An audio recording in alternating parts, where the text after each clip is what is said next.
नोटबंदी के दौरान हम सब एटीएम की लाइन पर लगे और यह सोचकर लगे कि अब भारत में करप्शन, घूसखोरी, आतंकवाद, नकली नोट सब बंद हो जाएगा और एक नया भारत बनेगा।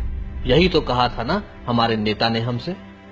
याद कीजिए वो 50 दिन ही क्यों, 8 नवंबर के बाद अगले 3 महीनों की उस किल्लत को, वो नवजात बच्चों को घर में रोता बिलखता भूखा छोड़ माए 8-8, 10-10 घंटा एटीएम की लाइन में खड़े होने को मजबूर थी।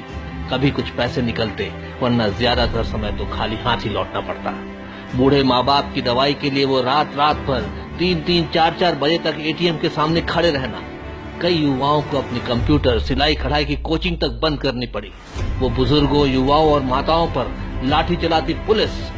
याद कीजिए वो मंजर और शुक्र मनाइए अपनी किस्मत का कि जो दूसरों के साथ हुआ आप उससे बचे रहे। जरा सोचिए, अपना ही जमा किया हुआ पैसा निकालने के लिए पुलिस के बेरहम डंडे खाने पड़े। इससे शर्मनाक वाकया किसी लोकतंत्र में और क्या हो सकता है। पर हमने ये सब सहा क्योंकि हमें विश्वास था कि हम ये सब उस भारत के लिए कर रहे हैं जहां करप्शन, घूसखोरी, आतंकवाद, नकली नोटों का बनना सब बंद हो जाएगा और एक नया भारत बनेगा।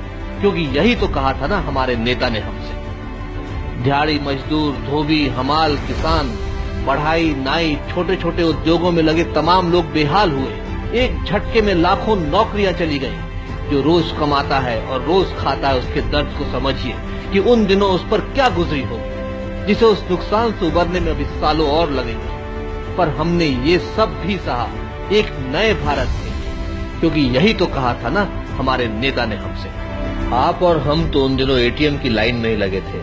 क्या आपने किसी बड़े आदमी को लाइन में लगे देखा? ये लाइनें देखकर तो ऐसा लग रहा था कि देश का सारा काला धन इन मध्यम वर्गीय और गरीबों के पास ही था। ये गरीब और मध्यम वर्गीय ही थे जो घूसखोरी करते थे। ये ही थे जो दहशतगर्दों को पैसा पहुंचाया करते थे। ये ही थे जो नकली नोट छापा करते थे। इन्हीं गरीबों के घर में कमरे नोटों से भरे रहते थे। अरे हमें तो उन लाइनों को देखकर ही तभी समझ जाना चाहिए था कि कितना भद्दा मजाक किया है हमारे नेता ने हमारे साथ। अब तो नोटबंदी के आंकड़े भी सामने आ गए हैं। खोदा पहाड़, निकली चुहिया। मात्र 1% पैसा नहीं लौटा, बाकी सब वापस आ गया। तो कहां गया वो सारा काला धन? क्या कश्मीर में हमारे जवान मरने बंद हो गए, या फिर आतंकी हमले कम हो गए, या नकली नोट छपने बंद हो गए? क्या मिला हमें इस नोटबंदी से? अभी तक तो मन मार के खुद को समझाया था कि चलो हमारी रोजी रोटी, काम धंधा, दुकानदारी का नुकसान हुआ तो हुआ, पर देश का तो फायदा होगा।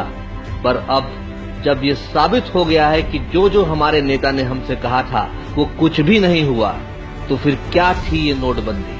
हमें समझाया गया था कि अमीरों से पैसा आएगा और गरीबों को दिया जाएगा, पर हुआ ठीक उल्टा। गरीबों से पैसा जमा कराकर अमीरों को दे दिया। अब तो बीजेपी के ही पूर्व वित्त मंत्री श्री यशवंत सिन्हा ने भी देश की तेजी से गिरती हुई अर्थव्यवस्था और बढ़ती बेरोजगारी पर चिंता जताते हुए कहा कि इन विषम परिस्थितियों में नोटबंदी ने आग में घी का काम किया है।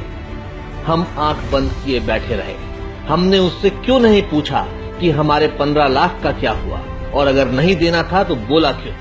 हमने उनसे क्यों नहीं पूछा कि जिस जीएसटी और आधार कार्ड की आप पानी पी के बुराई किया करते थे, आज अचानक वो देश के लिए अच्छे कैसे हो गए? या जब वे नोटबंदी के दौरान अपनी बेटियों की 500 करोड़ की शादी कर रहे थे और हमसे कहा कि जब्त करो, तब हमने उनसे क्यों नहीं पूछा कि क्या हम गरीबों की बेटियां आपकी बेटियों से कम प्यारी हैं?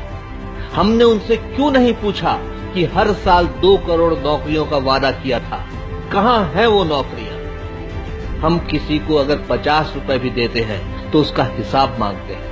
यहाँ तो अपना पूरा देश अपना नेता के हाथों में सौंपकर हम चुप रहे। जाहिर है अगर हम हिसाब नहीं मांगेंगे तो कोई भी हमें बुद्धू समझेगा। अब निरंकुश छोड़ा है तो उसके परिणाम भी भुगतने ही होंगे। अपने हिस्से की गलती स्वीकारें, उससे सीखें और भविष्य में इनके झांसों में न आने का दृढ़ निश्चय करें।